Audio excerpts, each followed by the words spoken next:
There's nothing worse than realizing that you had great content for a certain day of the month and you didn't post anything about it. It's even worse when you write an amazing blog and get like 10 reads on it because you didn't know how to promote that content. Today, we're going to walk you through exactly how to write a beautiful content calendar that makes sure you get every last drop out of all of your content and make sure that you're driving people to the places you want them to go, all with the free access we have with social media. By the end of this video, you're going to understand how to be proactive instead of reactive.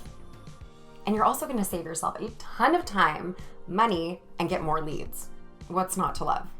This works for small businesses that are posting 3 times a week on one social channel, but this also is the best way to make sure you're maximizing all of your social content. If you are someone who has, emails that are going out, blog posts that are going up, social across 4 or 5 channels, it's really important that we make sure all of these things are working cohesively to get the most impact and drive the most traffic either to your site or to somewhere else that you're creating leads. For more digestible tips on marketing and branding, make sure to subscribe to my channel and ring the bell so you get a notification each time I post a new video. If you like this video, please give me a thumbs up. I hope that this helps you put together your content strategy and really, kick some ass. Let's do it.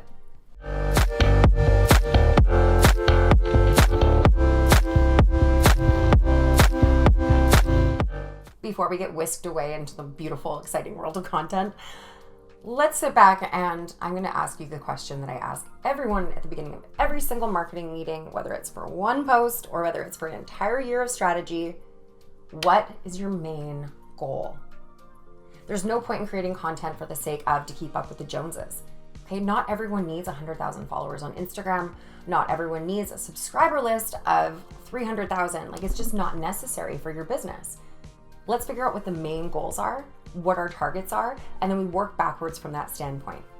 Starting from that standpoint, we want to know where we're going. It's okay to ask yourself about a secondary goal or a brand story that we want to tell, or maybe we're trying to amp up one of the C-suite guys on our team, so we want to make sure there's content that creates his, profile and shows off his expertise in the space. With that main goal in mind, that doesn't mean you can't have secondary goals that are also important or multiple KPIs that we're trying to reach, especially if you have a big marketing department who has, different strategies working for different departments in the company. It's really important to keep all of those goals in focus, but there is no point in just creating content without some tactical measures that are put onto the back end of it. We want to be achieving those goals, not just creating beautiful artwork.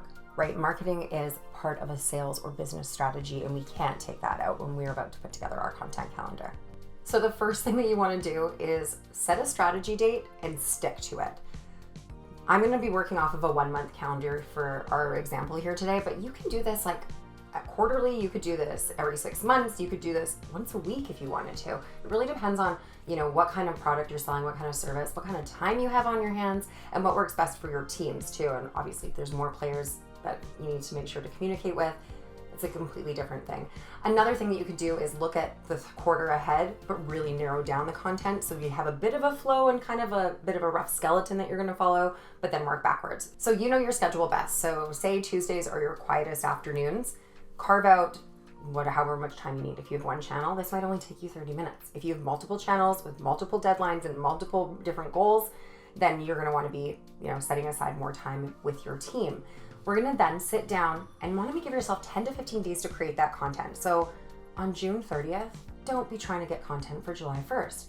You don't have enough time to get the creative together. It's going to come together sloppily. What if there's something that's really important for your business on that next Saturday? It's just too hectic. So we want to give ourselves at least 10 days to really formulate that content. So I always say if you're doing a month of content at a time, use something in the 3rd week of the month previous to sit down and kind of strategize. The first thing that you're going to do is mark any important dates that are coming up. So these are holidays or maybe something that aligns with your company. For example, July 1st is Canada Day. So perhaps I would want to do something around Canada Day, okay? We're going to think about that. If I was an American company, I would mark the 4th of July. Now, there's all of these crazy made-up holidays that have been coming out too, like Margarita Day or Take Your Dog to Work Day or whatever. Sometimes that might align with your brand. Don't celebrate National Donut Day. If you are not a donut company, it might align with you. There's like certain exceptions, but please, this is just a really cheap and cheesy way to make content, and it's just, people are going to see through it. It just looks like you're creating content for the sake of, and yeah, don't do that. So what we're going to do is mark the exact actual dates on here that we would want to take part in. Now, if you're a content creator or you're a blogger or something like that, you may also want to put on here special dates of what you're doing. So if you're out of town on a certain day and you're like, I need to make sure to get a photo on that day at that place, I'm going to get that. I'm going to make a little marker. I'm actually going to write a bit of the copy in to make sure that I like kind of am on the right track for what's going to happen on those days. And I would fill that in. So let's say this is like vacation. Okay, cool. So that's the second thing you're going to do, actual set dates. The third thing that you're going to do is actually highlight any business dates that are important for you. So maybe these are collaborations you're doing with another brand or a product launch. Maybe this is a speaking engagement that someone on your team has, and we want to make sure to hold the content for that. So for example, say we have a little speaking engagement on the 16th. We have an awesome product launch on the 6th. Guys, I'm sorry, my writing is not usually this bad, but yeah, so we have a speaking engagement, we have a product launch, and let's say we're having like a really cool team building event on this day that I love because it tells the story of our culture. Okay, cool. So now we also have not just the actual calendar dates, but also the business dates that are important to things that are coming up down the pipeline. All right, number 4, we get to work backwards. So some of these days are really important, and we're going to emphasize those, like a product launch. You are going to have content teasing before the actual product comes out. So what I'm going to do is I'm going to like star one of these and be like, okay, tease the product launch is going to happen here. These are actual content pieces. So this is going to be across social. We're going to send out an email. I'll actually make a note of that. Now, product launch on the day. Hello, we're going to blow that out. We'll probably have 4 posts across Twitter. We're going to have, 3 posts on Facebook, 1 post on Instagram, a whole series of Instagram stories, whatever that is. We're going to then fill in which channels we're going to want to be talking about that in for each of these. Now, the speaking engagement, we're going to get a photo at the event and just kind of like live tweet what they're actually speaking about. So we're going to make a little note. I'm going to assign that to whoever's going to be there. So Marcus from our content team is going to be there. He's going to be taking the notes and live tweeting what I'm saying on the channel, something to that effect.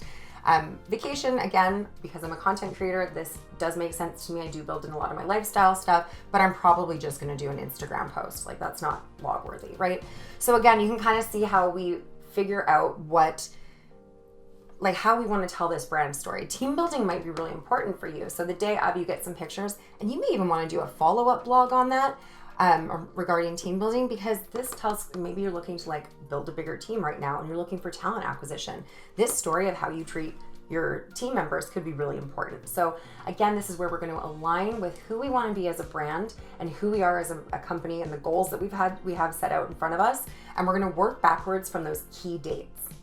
Step 5, you are going to fill in the blanks with evergreen content.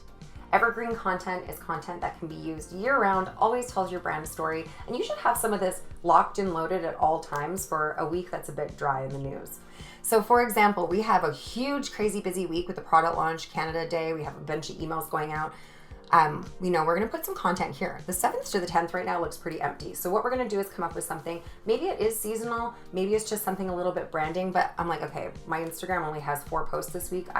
I'm committed to doing 5 posts a week. So I'm going to drop in some evergreen content here. You know what? Over here, I realized that we have great engagement on Mondays. This is where I'm definitely going to drop something in here. And you just kind of go through and sprinkle in any of the gaps that you see that don't align with the exact messaging and goals that you have this month, because we want to make sure that we're constantly populating on all your social channels. You're staying engaged with your email messaging that you're sending out to clients and your fans. And it's just a great way to keep things coming and telling some stories. And they don't all have to be product or launch or take based. Some of these can be like really fun and value added. So if you're a company that again does environmental stuff, it's a great opportunity for you to say, hey, here's a hack for blah, blah, blah. So it's just a really great way to keep the content steadily flowing and authentic to your brand. Number 7, be sure that you get every last drop out of the content that you create. Let's remember that blogs should only be posted on your blog once, but we can link that from social multiple times. Twitter is very fast. I post blogs on Twitter between 3 to 10 times. 3 right when they come out, but then I can circle back to that content, especially if it's fairly evergreen or maybe it's seasonal. I'll circle back to it the following year at that same time. Make sure that you are posting that cross-channel. We're driving as many people to that blog as possible, and that we're optimizing how that blog is being used. Is there a place on that blog that's telling me to sign up and subscribe so that I get something in return? How am I bringing that person into my sales funnel from that content? So let's always keep that in mind. Again, this goes back to the very first point I made. Make sure you know your goal and feed directly into it. Again, we want to make sure we're getting every last drop out. So don't be afraid to take that blog content, which is, between 300 and 1,000 words, and breaking that into different tweets that have different stats that may appeal to different people. Heck, you might even have someone that saw the first post and it didn't appeal to them, and the second time you posted it does. Again, it's a real balance and an understanding of what you can do on which social platforms in which sort of ways. It's also a great opportunity for you to get your staff or other people to share this content that it is going to help their business. So don't be afraid to reach out to your network and say, hey, I have this great new blog post. These are some of the things that I've discovered in it that I think would be really helpful to you, and get them to share it as well. The more we can get people driven into that sales funnel, the more likely we are to convert. Number 8, make sure that you use a scheduling tool. Now, you may not need to if you have one channel you're supporting with only a few posts a week. That's totally fine. You can write your content elsewhere and then just kind of copy and paste it in with the imagery. However, once you start getting into multiple channels and you're trying to sync up blog posts going live with emails going out with a video post and 6 or 7 social channels, this can get really complicated. And it's really easy to miss places and not get all of the juice out of that squeeze, right? So we want to make sure we use a scheduling tool. My personal favorite is CoSchedule. I just think it's a really clean, laid out platform. It allows you to sync up with companies like MailChimp or WordPress, so that everything kind of like works together. You can just set it and forget it. And it's such an easy way to make sure that I haven't missed anything, because I can see each post and see what places we promoted it. And I can also go backwards and make sure that I'm promoting it coming into it and going out of it. The other great thing I love about CoSchedule and multiple of these other different scheduling tools is that you can just drag and drop. So if we thought we needed to use some fill-in evergreen content this week, but then something happens in the news that we can really relate to or weigh in on or anything like that, you have this room to be reactive and just drag and drop it over to another week, another day, another month. It doesn't matter, but you get to control that. And again, the content is done for you. All you're doing now is being reactive. Our proactive side of it is done and done. Number 9 is optimize your posts for each platform. They are not all created equally, and they all have very different goals in mind. So how you write a piece of content on Instagram is going to be similar on Facebook, but on Facebook you can share a link. So why wouldn't you do that if you can send them, somewhere that actually benefits you? Same thing with LinkedIn. Twitter, however, is really tricky because you want to share a link and also weigh in on it in that, character limit. But again, we want to make sure we're just optimizing as best as we can. Now, Instagram also allows you to optimize with things like alt text and hashtags. A lot of the platforms use hashtags, but not as well as Instagram does. So make sure that you're really using those best practices. And we have talked about those, especially for the Instagram platform. You can check out this video and go through exactly those steps for each time you post onto that platform. But again, just making sure that your content is speaking to the audience where they are and how they're using each of those platforms differently. Not to mention the functionality that each of those platforms holds. So yeah, make sure you're just getting the most out of it. Last but not least, always be willing to pivot. Things happen out there that change the landscape of how we're working and what's going on. Maybe it's something in pop culture or in current events. Maybe it's something that is industry specific that you want to weigh in on. Well, instead of having one day with all of this content you had scheduled and all this new content, move that other content to another week, get the most out of it, and be reactive. Having this schedule set out in front of you means that you can pivot when you need to and still have content ready to go and never have those days that you go, oh shoot, I haven't posted for a week. Remember that you can always edit a bad page, but you can't edit a blank page. I'm going to leave you with a final thought. I talk about engagement all the time. When we are spending our time creating social posts and getting them up on a daily or bi-daily basis, it's really hard to get in there and engage because we feel like we've wasted so much time already in the platforms. If your content is populating on its own through a scheduling tool, you're then able to actually go in and talk to people on, yes, you know what I'm going to say, social media. We need to make it that social media. and actually go in there and talk to people the same way you would if they walked into your store, your restaurant, for a coffee meeting with you. We want to break down that barrier of the digital wall, and this is the perfect way to do it. Have your content ready to fly, and you can just actually go in there and talk to people about how great you are, answer their questions, and actually be a human being. That's what we're looking for, human connection. I'd love to know what you think about this video, and if it helped you with putting your content into a little bit more of a strategy. There are ways we can get deeper and deeper with this. So if you want to talk about that personally, feel free to reach out, biz.broadworld.co. That's a great place so you can find me and get in touch directly. And leave me a comment, give me a thumbs up, and push that subscribe button so that you can be hit with more marketing information as I get it out to you. If you're looking for more tips on Instagram specifically, you can always check out my video on Instagram growth hacking or how to use the swipe up feature with less than 10,000 followers. Yes, I'm actually serious about that one. It's a great hack. So hopefully this helped you out today, and I'm looking forward to seeing you back here next week.